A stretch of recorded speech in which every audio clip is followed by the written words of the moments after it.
Hey everyone, welcome back to the channel. Today we're diving into a fascinating thought experiment. What if we ran our businesses like Plato's perfect city? Join me as we explore the wisdom of the Republic and extract timeless lessons for today's leaders and entrepreneurs. Let's go.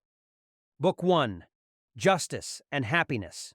In Book 1, we kick off with Socrates debating justice versus happiness. He challenges the idea that injustice is a path to a fulfilling life, setting the stage for our journey. Imagine if our businesses focused on creating a just environment for all stakeholders.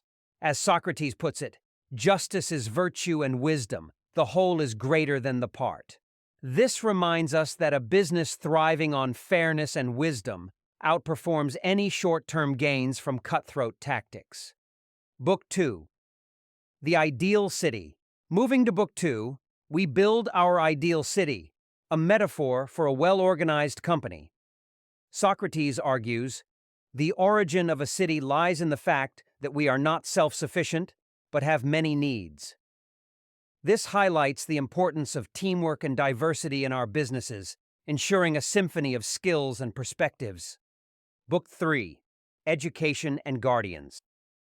In Book 3, the focus is on education and shaping the guardians of our city. Translated to business, it's about nurturing a culture where learning and growth are central.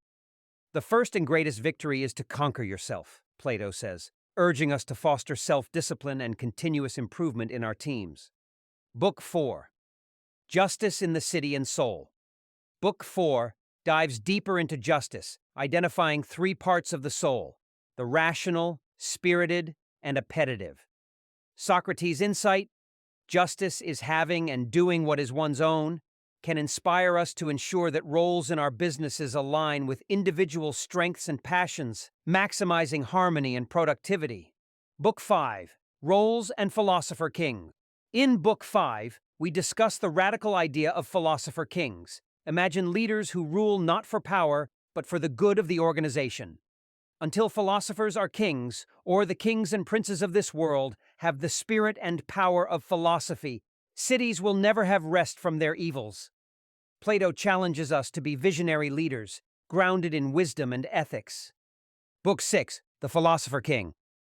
Let's dive into Book 6 of Plato's The Republic, where we explore the concept of the Philosopher-King, a ruler unlike any other. In this part, Plato presents the idea that only those who have a deep love for learning and a clear understanding of the forms can truly govern a city.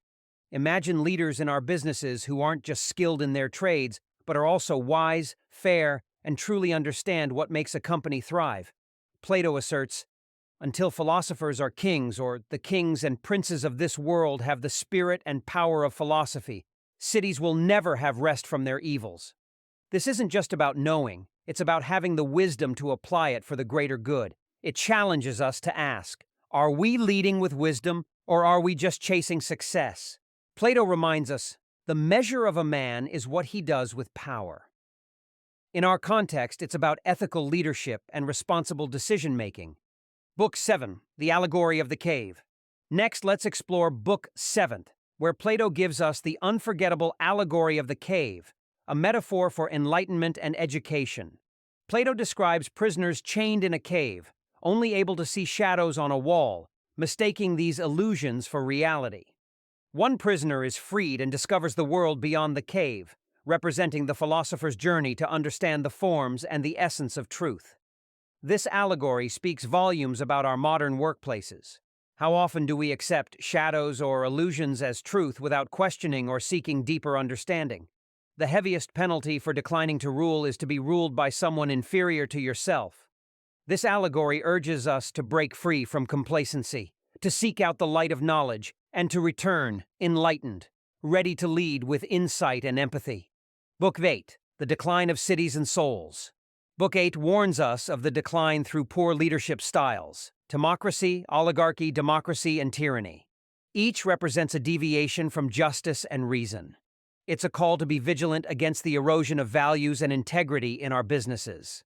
Book 9, Tyranny and Happiness. In Book 9, Plato compares the tyrant's misery to the philosopher's happiness. The tyrant who is the most unjust of men is the most miserable. It highlights the folly of pursuing power at the cost of one's soul. True leadership brings joy through serving others and advancing common good. Book 10, Critique of Art and the Myth of Finally, Book 10 critiques art's illusion and ends with the myth of emphasizing the soul's immortality and justice's importance. All men's souls are immortal, but the souls of the righteous are immortal and divine. It's a profound reminder that our actions echo beyond the immediate, influencing our legacy and moral standing. Accountability lessons. Justice and integrity are the bedrock of sustainable success. Continuous education and self-improvement fuel growth and innovation. Leadership is a service aimed at the greater good, not a pursuit of personal gain. Leadership takeaways. Embrace wisdom and ethical governance to foster a thriving organizational culture. Cultivate a team where diverse talents and perspectives collaborate towards a common goal. Lead by example, encouraging a quest for knowledge and enlightenment. Running our businesses like Plato's ideal city isn't just a philosophical exercise, it's a blueprint for creating meaningful, lasting impact.